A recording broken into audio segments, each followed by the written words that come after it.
day 1,002 of the Trump administration, and a punishing week is about to come to an end. Tonight, Energy Secretary Rick Perry of Texas, who has announced he is leaving, is also refusing to comply with subpoenas for documents about Ukraine. Perry, along with White House Chief of Staff Mulvaney, were supposed to respond to subpoena deadlines by the end of today. The end of today is rapidly approaching. Mulvaney is expected to defy his subpoena, and he's going through a tough time this weekend because it was Mulvaney speaking out loud with his voice in front of reporters and cameras who yesterday straight up confirmed the Ukraine story as told by the whistleblower.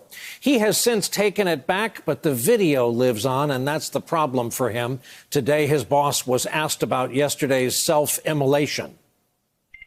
President, did you clarify what the Mulvaney said yesterday? Was the I think he clarified it. This is the witch hunt, you know, they're crooked. One Republican congressman is now going public with his concerns about what Mulvaney said, as well as about Trump and impeachment. Whatever might have been gray and unclear before is certainly quite clear right now that the actions were related to getting some of the Ukraine to do some of these things. Is that an impeachable offense?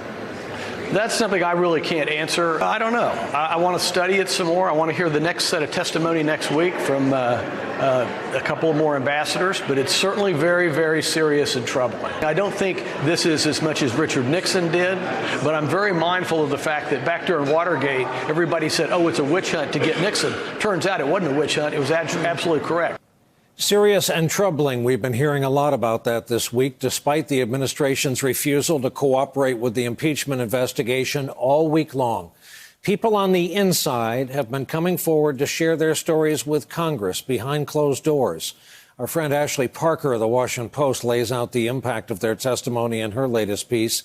She writes, quote, a clear portrait has emerged of a president personally orchestrating the effort to pressure a foreign government to dig up dirt on a potential 2020 political rival and marshaling the full resources of the federal bureaucracy to help in that endeavor.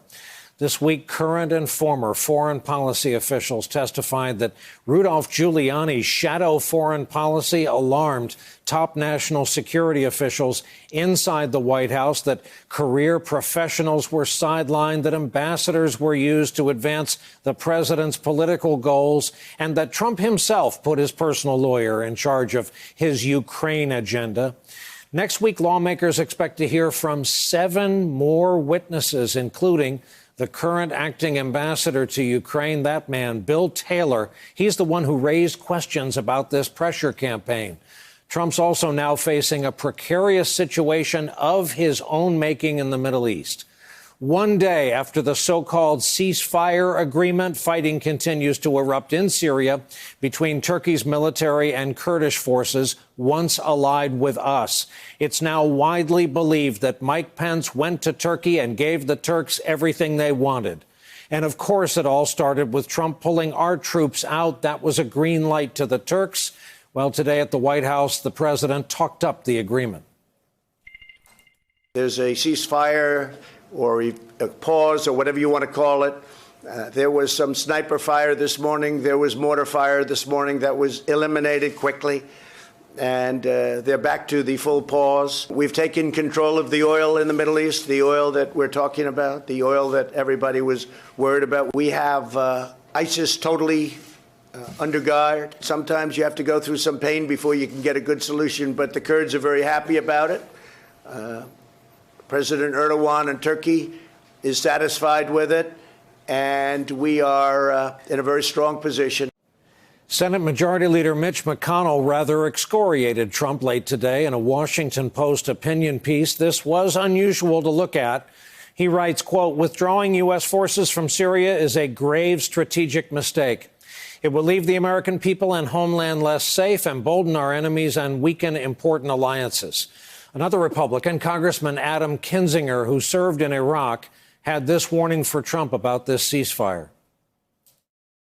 Keep in mind, by the time this expires, Erdogan and Putin are meeting. So the question is, are they going to have a meeting and carve up Syria for themselves? And a ceasefire isn't success. It's basically saying we're going to take a pause. What we hear about it is it's actually allowing the Kurds to withdraw, which is what Turkey's intention was in the first place. Evident by the fact that we had to bomb our own military base.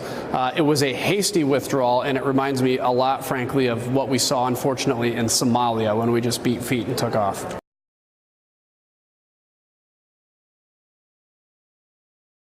Hey there, I'm Chris Hayes from MSNBC. Thanks for watching MSNBC on YouTube. If you want to keep up to date with the videos we're putting out, you can click subscribe just below me or click over on this list to see lots of other great videos.